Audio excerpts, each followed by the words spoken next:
কিয়ামতের আগে 6টা বিষয় আঙ্গুলে গুনে রাখতে বললেন।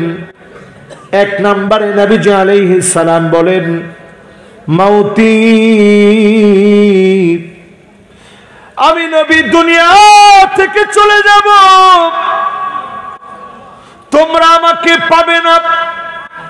এমন উম্মত আমরা হয়েছি, নবীজির আমরা পাই নাই।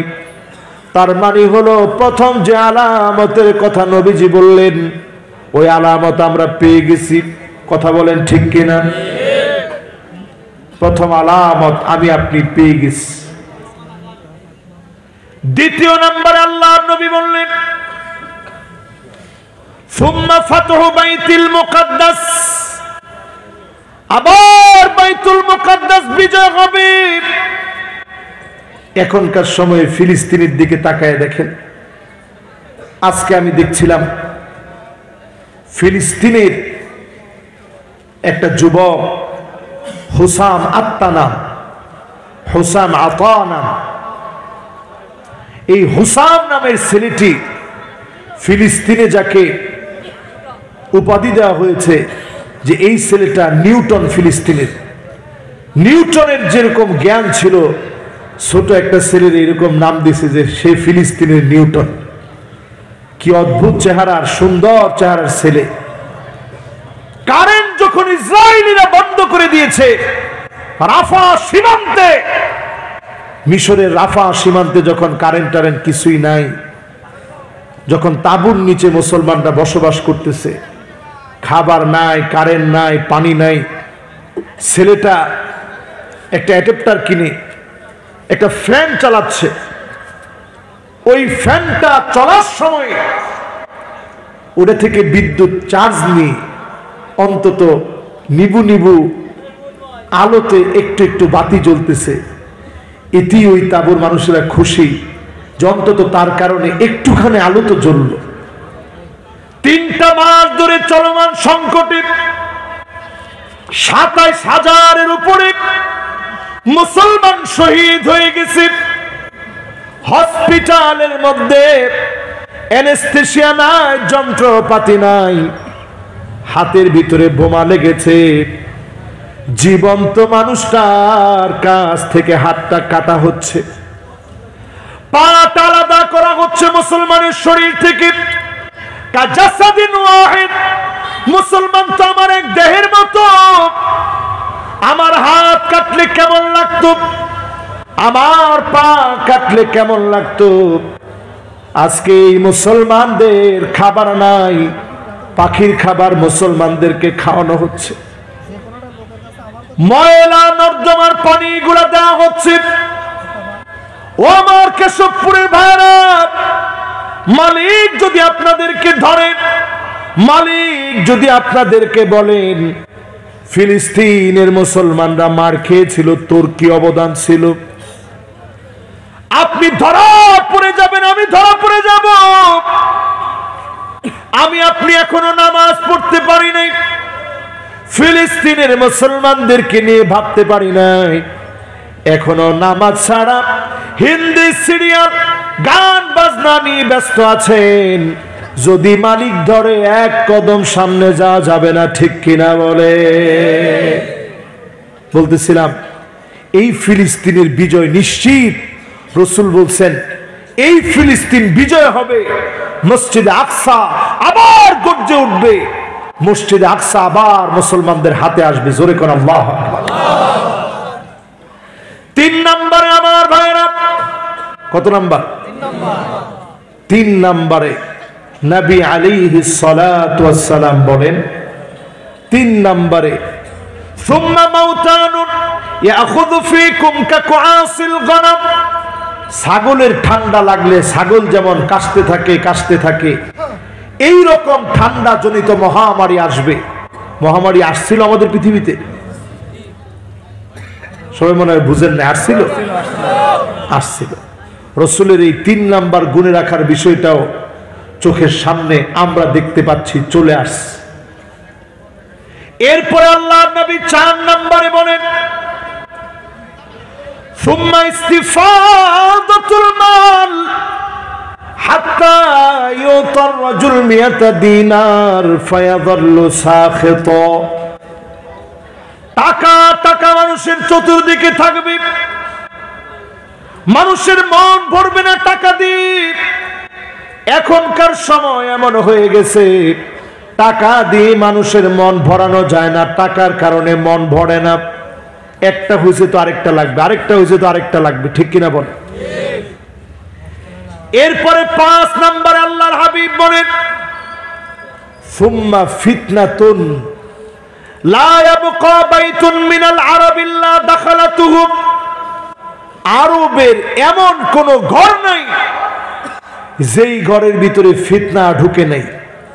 আপনি বলবেন, হুজুর এটা কেমন কথা? বেশি দূরে যাওয়া লাগবে না, একটু তাকায় দেখেন খোদ সৌদি আরবের দিকে। তারা একটা ভিশন হাতে নিয়েছে, ভিশন 2030। বলেন কি ভিশন 2030? এই ভিশনটা তারা হাতে নিয়েছে। 2030-এ সৌদি আরবকে শুধুমাত্র হজ উমরা করার জন্য মানুষ যায় এমন তারা রাখবে না, একটা পর্যটন কেন্দ্র বানাবে। দুবাই যেরকম মানুষ উলঙ্গ, বেহায়াপনা, অশ্লীলতা, সমকামিতা সব নিয়ে যেমন দুবাই ঢুকে, এই রকম পবিত্র ভূমিকে অপবিত্র করার জন্যে 2030-এর একটা ভিশন হাতে নিস। এই ভিশনের মধ্যে আছে তারা একটা সিটি তৈরি করবে, নিয়ম সিটি। সেই নিয়ম সিটির ভিতরে কি থাকবে? উড়ন্ত ট্যাক্সি থাকবে। কেমন ট্যাক্সি? যে ট্যাক্সি উড়বে। ওইখানে থাকবে রোবট। এমন কোন টেকনোলজি নাই যেটার ব্যবহার তারা সেখানে করবে না।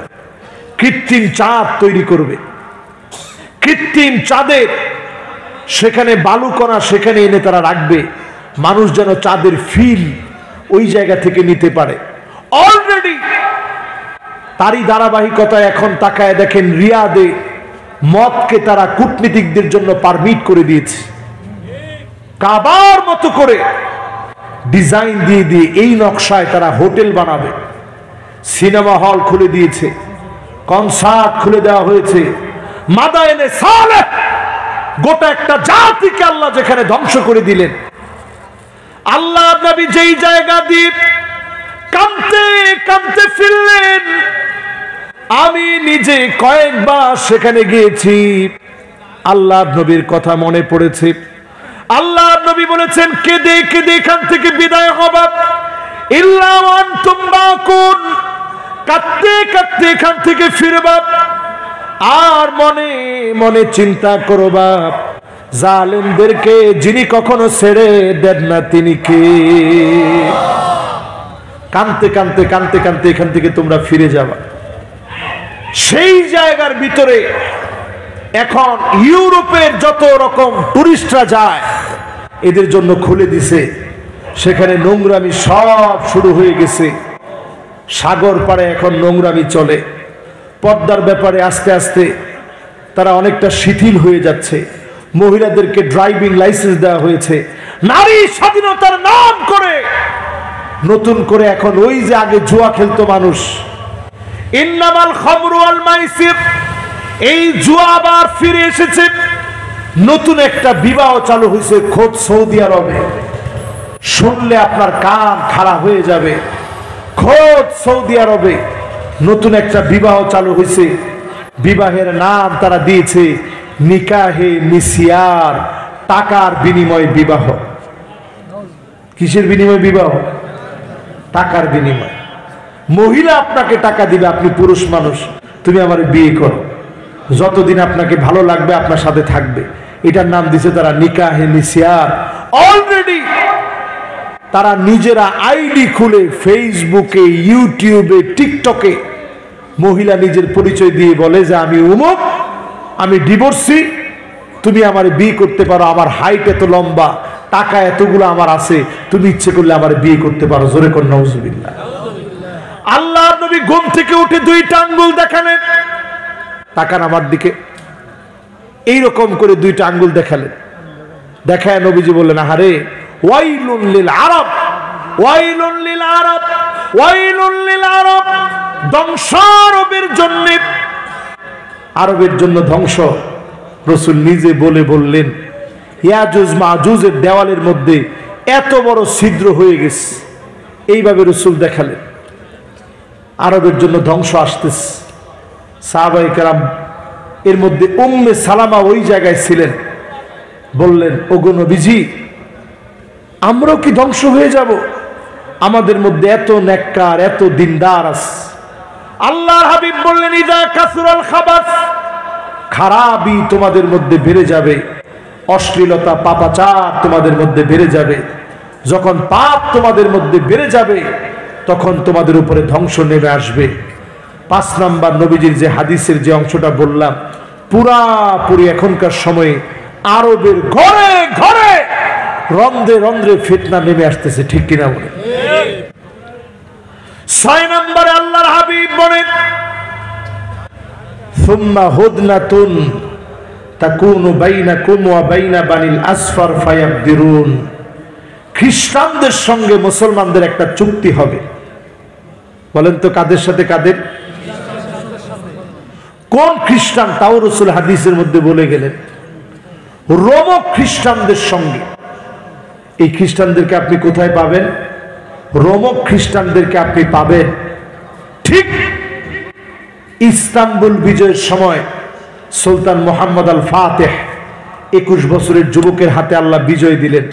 রাসূল আগে ভবিষ্যৎবাণী করে গেছিলেন নি'মাল আমিরু আমিরুহা নি'মাল জাইশু যালিকাল জাইশ, এই জিহাদে যে নেতৃত্ব দিবে কতই না উত্তম হবে সে। এই সেই মুহাম্মদ আল ফাতেহ, তার হাত ধরে ইস্তাম্বুল যখন বিজয় হয়েছে, কনস্টান্টিনোপল বিজয় হয়েছে, বাইজেন্টাইন সম্রাটদের এই ইস্তাম্বুল মুসলমানের হাতে আসার পরে এরা চলে গেছে বর্তমান রাশিয়াতে। এজন্য রাশিয়া দেখবেন মুসলমানদের সঙ্গে বিভিন্ন জোট করে, মুসলমানদের সঙ্গে থাকার চেষ্টা করে। রাসূল বলতেছেন এই জোট বেশি দিন টিকবে না, ফায়াবদিরুন, অচিরেই এই জোট ভেঙে যাবে, অচিরেই তারা তোমাদের সঙ্গে সম্পর্ক রাখবে না। এরপরে পৃথিবীতে কি আসবে? তাহতা সামানিনা গায়া, 80টা দলে বিভক্ত হয়ে যাবে পৃথিবীর পড়া শক্তিগুলা, 80টা দলে বিভক্ত হবে। তাহতা কুল্লি গায়াতিন 12 আলফা, এক একটা পতাকার নিচে 12,000 করে সৈন্য হবে। ও আমার ভাইরা, যতজন মাহফিলে কথাগুলা শুনলেন হিসাব করে নেন, 12,000 করে সৈন্য হবে, 80টা পতাকা হবে, দলে দলে বিভক্ত হবে। তৃতীয় বিশ্বযুদ্ধের হাতছানি পৃথিবী এখন দিচ্ছে, তৃতীয় বিশ্বযুদ্ধের আওয়াজ শোনা যাচ্ছে। একটার পর একটা দেশের মধ্যে সংঘাত চলতেছে, আমরা সব দেশের নামও জানি না। এই পৃথিবীর বহু দেশের ভিতরে যুদ্ধ চলতেছে, কিছু নাম জানি, কিছু জানি না। এই সময়ে আমার আপনার করণীয় কি? আমার আপনার করণীয় হলো বাদিরু বিল আমাল। আল্লাহ নবী বললেন আমল নিয়ে নিজেকে পরিশুদ্ধ করা লাগবে, সমাজ গঠনের দায়িত্ব নেওয়া লাগবে। আমাকে যিনি দিনকে বিজয়ী বানায় দিবেন তিনি কে? আল্লাহর কাছে কামনা করি এই মাহফিলে যতজন আপনারা কথাগুলো শুনলেন, সময় দিলেন, আল্লাহ পাক আপনাদের সবাইকে কবুল আর মঞ্জুর করুক। সকলে পড়েন আমিন। আমি খুব দুঃখিত, একটু ফিলিস্তিনের জন্য আমরা দোয়া করি, কি বলেন? একটু দোয়া করে তারপরে মাহফিল থেকে